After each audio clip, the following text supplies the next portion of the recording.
Hello again, and welcome back to the Generalist 105 Topics podcast. This is part 2 of the key topic, chest pain. That's Caleb Dusdal, and I'm Chris Cochrane. If you haven't listened to it, go back to listen to part 1. That includes objectives 1 to 3, and today we'll cover objectives 4 and 5. Are you excited? I'm so excited. Me too, let's do it. Objective 4. Given an appropriate history of chest pain suggestive of herpes zoster, hiatal hernia, reflux, esophageal spasm, infections, or peptic ulcer disease, propose the diagnosis, and do an appropriate workup to confirm the suspected diagnosis. First up, herpes zoster. This is one key reason why it's important to fully inspect your patient presenting with chest pain. It would be embarrassing to miss this as a cause, so actually look at their chest.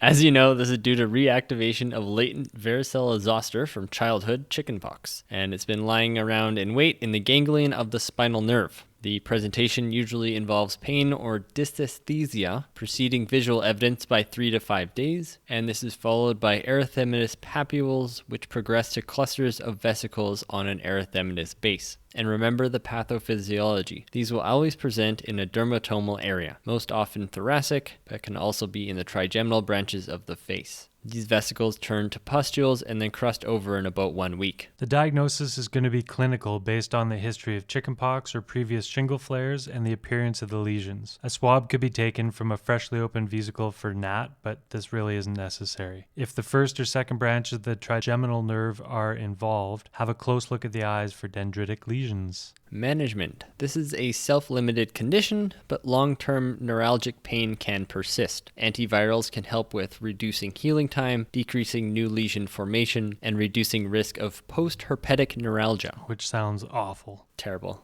Any benefit we hope to see requires that treatment be started within 72 hours of symptom onset. This means 72 hours from initial discomfort, not the lesion formation. For the immunocompetent patient, acyclovir 800 mg PO 5 times daily times 7 days, or valcyclovir 1 gram PO TID for 7 days. For the immunocompromised patient, this looks like acyclovir 10 milligrams per kilogram IV, Q8 hours for 7 to 10 days. You should not give valcyclovir for the immunocompromised due to the risk of hemolytic uremic syndrome. The zoster vaccine markedly reduces morbidity from herpes zoster and post-herpetic neuralgia among older adults. Consider recommending this to your older patients based on whenever it's covered in the province that you're working in, usually around 65.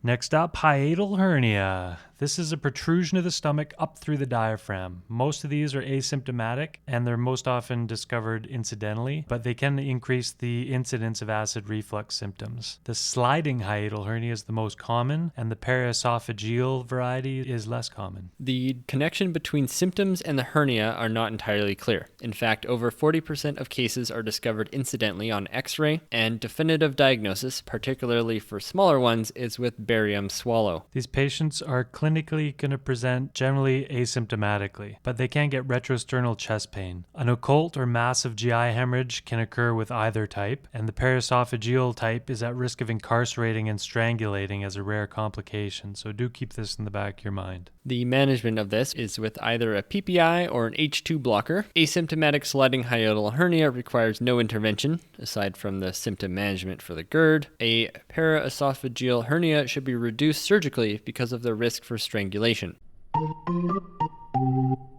Next one to review is reflux. This is commonly accredited to incompetence of the lower esophageal sphincter, which allows the gastric contents into the esophagus, causing the burning retrosternal pain. Prolonged exposure of the esophagus to the gastric acidic content can lead to esophagitis, strictures, or even metaplasia and cancers. Diagnosis is clinical in the vast majority of cases. These patients are going to present with, quote, heartburn, end quote, which is retrosternal burning pain with or without regurg of content contents into the mouth. If an esophagitis develops, you could see an odynophagia or even esophageal hemorrhage. The resulting strictures can cause progressive dysphagia for solids. Peptic ulcer disease is usually localized to the xiphoid region, and infants with reflux can present with vomiting, irritability, and anorexia. The management, if symptoms are irregular or only in specific contexts, you can try a antacid as needed, and lifestyle measures should be recommended for everyone. These include elevation of the head of the bed, no meals before lying down or going to sleep, that's within a couple hours, cessation of alcohol, fats, chocolate, anticholinergic meds, smoking, and spicy foods, so all of the good things, and weight loss.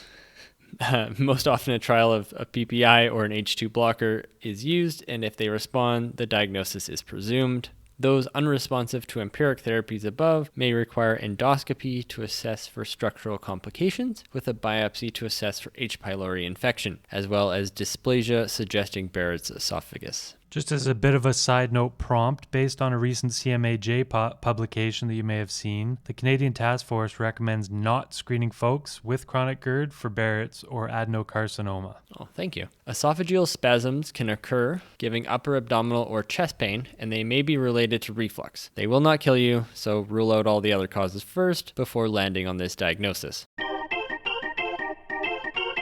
Peptic ulcer disease is the more painful, scary cousin of reflux. Again, this can give you upper abdominal or chest pain that's usually more constant. There may be abdominal tenderness or evidence of peritonitis if the ulcer erodes significantly. If that happens, these patients are going to be sick. In the milder forms, treat it like a reflux with PPIs. Again, testing for H. pylori is indicated if other causes are excluded. Boom.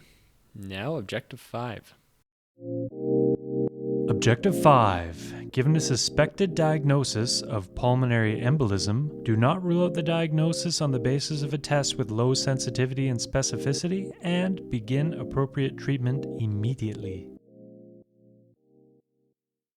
All right, since we moved PE from the earlier objective, we're including more than just Objective 5 here. Risk factors that might up your suspicion. Think of your Wells score. This is recent surgery, especially orthopedic, recent trauma, prolonged immobility greater than 8 hours, active cancer, oral contraceptives or hormone replacement therapy, particularly if a current smoker, pro-coagulating syndromes, or a history of VTEs. However, up to 50% of first-time VTE are deemed unprovoked. Another one to consider these days would be COVID. For sure. Clinical scenario that's suggestive of a pulmonary embolism is often with sudden onset of sharp chest pain that can worsen with inspiration, that is, it's pleuritic. Some will report chest wall tenderness, dyspnea, hypoxemia, syncope or shock, associated hemoptysis or cough, and they could also be febrile and or have unilateral leg swelling currently or on recent history. Suggestive physical exam findings include tachypnea, tachycardia, and hypoxemia, distended jugular veins or hypotension if a significant right heart dysfunction. And while we often hear about the legendary S1Q3T3 finding, it's not especially common. The most common ECG finding is actually sinus tachycardia. And then we also may see TWI in V1 to V4 if a significant right heart strain. A high pretest probability of pulmonary embolism based on your scoring needs to get a CTPA. A low pretest probability can be essentially ruled out PE with a negative D-dimer or a PERC rule scoring of 0. We'll talk a bit more about that shortly. Was that confusing? That was very confusing. Well, let's talk about that in a minute. The management, even prior to diagnosing the PE, anticoagulation is the treatment. If massive PE, defined as a systolic blood pressure less than 90 for longer than 15 minutes, or more than a 40 millimeter mercury drop from their systolic blood pressure baseline, then fibrinolysis should be considered if no contraindications. If available in your region, surgical embolectomy may be considered in young patients with massive proximal PE causing hemodynamic instability. So per the objective request, rather than pick on one test, we're going to run through the recommended pathway from Thrombosis Canada for a pulmonary embolism. If your gestalt suggests a PE and they are hemodynamically stable, skip everything and send them for a CTPA. If they're stable, but it's not exactly clinically clear, Thrombosis Canada suggests running the major variables for a DVT or PE through the Wells score. If they score above 4.5, you can't say it's low likelihood, and so further steps are needed. If it's below 4.5 points on the Wells score, then you can use the PERC score. Technically, the algorithm doesn't say PERC score, but it does leave room for interpretation of, quote, assess clinical probability, end quote. So, say your patient scores 2.5 on the Wells because they had cancer and a previous VTE. This is considered PE unlikely, and so we can run it through the PERC score.